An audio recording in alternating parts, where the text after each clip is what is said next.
ಹೆಬ್ಬಾಳ ಬಳಿಕ ಬೆಂಗಳೂರಿಗೆ 6 ಪಥಗಳ ಮತ್ತೊಂದು ಸುರಂಗ ರಸ್ತೆ. ಟ್ರಾಫಿಕ್ನಿಂದ ಹೈರಾಣಾದ ವಾಹನ ಸವಾರರಿಗೆ ಗುಡ್ ನ್ಯೂಸ್ ಸಿಕ್ಕಿದೆ. ವಾಹನ ಸವಾರರಿಗೆ ಸಂಕಷ್ಟ ತಂದಿಡುವ ಗೊರಗುಂಟೆಪಾಳ್ಯ ಸಿಗ್ನಲ್ ಬಳಿ ಸುರಂಗ ಮಾರ್ಗ ರಸ್ತೆಗೆ ನಿರ್ಧಾರವನ್ನು ಕೈಗೊಳ್ಳಲಾಗಿದೆ. ಮಂಗಳೂರು, ಹಾಸನ, ತುಮಕೂರು, ಚಿತ್ರದುರ್ಗ, ದಾವಣಗೆರೆ, ಹುಬ್ಬಳ್ಳಿ ಸೇರಿದಂತೆ ಹಲವು ಜಿಲ್ಲೆಗಳಿಗೆ ಈ ಮಾರ್ಗದ ಮುಖಾಂತರವೇ ಸಾಗಬೇಕು. ಈ ರಸ್ತೆಯಲ್ಲಿ 6 ಪಥದ ಸುರಂಗ ಮಾರ್ಗ ರಸ್ತೆ ನಿರ್ಮಾಣಕ್ಕೆ ಸಿದ್ಧತೆಯನ್ನ ನಡೆಸಲಾಗ್ತಾ ಇದೆ. ಡಾಕ್ಟರ್ ರಾಜ್ಕುಮಾರ್ ಸಮಾಧಿಯಿಂದ BL ವರೆಗೂ ಸುರಂಗ ಮಾರ್ಗ ಇರುತ್ತೆ. 4.4 ಕಿಲೋಮೀಟರ್ ಉದ್ದದ ಸುರಂಗ ರಸ್ತೆ ನಿರ್ಮಾಣಕ್ಕೆ BDA ಸಿದ್ಧತೆಯನ್ನ ನಡೆಸ್ತಾ ಇದೆ. ಸುರಂಗ ಮಾರ್ಗ ನಿರ್ಮಾಣದ DPR ಸಿದ್ಧಪಡಿಸಲು ಟೆಂಡರ್ಗೆ ಆಹ್ವಾನಿಸಲಾಗಿದೆ. DPR ಸಿದ್ಧಪಡಿಸಿ ಸರ್ಕಾರಕ್ಕೆ ಪ್ರಸ್ತಾವನೆಯನ್ನ ಸಲ್ಲಿಕೆ ಮಾಡಲಿದೆ BDA.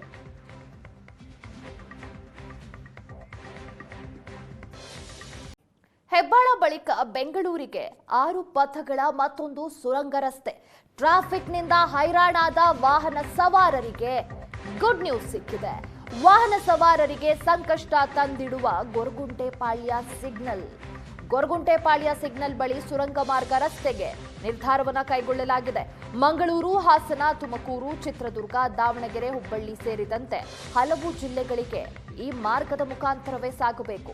ಈ ರಸ್ತೆಯಲ್ಲಿ 6 ಪಥದ ಸುರಂಗ ಮಾರ್ಗ ರಸ್ತೆ ನಿರ್ಮಾಣಕ್ಕೆ ಸಿದ್ಧತೆಯನ್ನ ನಡೆಸಲಾಗ್ತಾ ಇದೆ. ಡಾಕ್ಟರ್ ರಾಜ್ಕುಮಾರ್ ಸಮಾಧಿಯಿಂದ BL ವರೆಗೂ ಸುರಂಗ ಮಾರ್ಗ ಇರುತ್ತೆ. 4.4 ಕಿಲೋಮೀಟರ್ ಉದ್ದದ ಸುರಂಗ ರಸ್ತೆ ನಿರ್ಮಾಣಕ್ಕೆ BDA ಸಿದ್ಧತೆಯನ್ನ ನಡೆಸ್ತಾ ಇದೆ. ಸುರಂಗ ಮಾರ್ಗ ನಿರ್ಮಾಣದ DPR ಸಿದ್ಧಪಡಿಸಲು ಟೆಂಡರ್ಗೆ ಆಹ್ವಾನಿಸಲಾಗಿದೆ. DPR ಸಿದ್ಧಪಡಿಸಿ ಸರ್ಕಾರಕ್ಕೆ ಪ್ರಸ್ತಾವನೆಯನ್ನ ಸಲ್ಲಿಕೆ ಮಾಡಲಿದೆ BDA.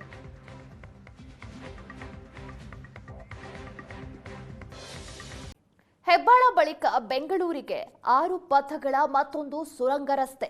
ಟ್ರಾಫಿಕ್ನಿಂದ ಹೈರಾಣಾದ ವಾಹನ ಸವಾರರಿಗೆ ಗುಡ್ ನ್ಯೂಸ್ ಸಿಕ್ಕಿದೆ. ವಾಹನ ಸವಾರರಿಗೆ ಸಂಕಷ್ಟ ತಂದಿಡುವ ಗೊರಗುಂಟೆಪಾಳ್ಯ ಸಿಗ್ನಲ್ ಬಳಿ ಸುರಂಗ ಮಾರ್ಗ ರಸ್ತೆಗೆ ನಿರ್ಧಾರವನ್ನು ಕೈಗೊಳ್ಳಲಾಗಿದೆ. ಮಂಗಳೂರು, ಹಾಸನ, ತುಮಕೂರು, ಚಿತ್ರದುರ್ಗ, ದಾವಣಗೆರೆ, ಹುಬ್ಬಳ್ಳಿ ಸೇರಿದಂತೆ ಹಲವು ಜಿಲ್ಲೆಗಳಿಗೆ ಈ ಮಾರ್ಗದ ಮುಖಾಂತರವೇ ಸಾಗಬೇಕು. ಈ ರಸ್ತೆಯಲ್ಲಿ 6 ಪಥದ ಸುರಂಗ ಮಾರ್ಗ ರಸ್ತೆ ನಿರ್ಮಾಣಕ್ಕೆ ಸಿದ್ಧತೆಯನ್ನ ನಡೆಸಲಾಗ್ತಾ ಇದೆ. ಡಾಕ್ಟರ್ ರಾಜ್ಕುಮಾರ್ ಸಮಾಧಿಯಿಂದ BL ವರೆಗೂ ಸುರಂಗ ಮಾರ್ಗ ಇರುತ್ತೆ. 4.4 ಕಿಲೋಮೀಟರ್ ಉದ್ದದ ಸುರಂಗ ರಸ್ತೆ ನಿರ್ಮಾಣಕ್ಕೆ BDA ಸಿದ್ಧತೆಯನ್ನ ನಡೆಸ್ತಾ ಇದೆ. ಸುರಂಗ ಮಾರ್ಗ ನಿರ್ಮಾಣದ DPR ಸಿದ್ಧಪಡಿಸಲು ಟೆಂಡರ್ಗೆ ಆಹ್ವಾನಿಸಲಾಗಿದೆ. DPR ಸಿದ್ಧಪಡಿಸಿ ಸರ್ಕಾರಕ್ಕೆ ಪ್ರಸ್ತಾವನೆಯನ್ನ ಸಲ್ಲಿಕೆ ಮಾಡಲಿದೆ BDA.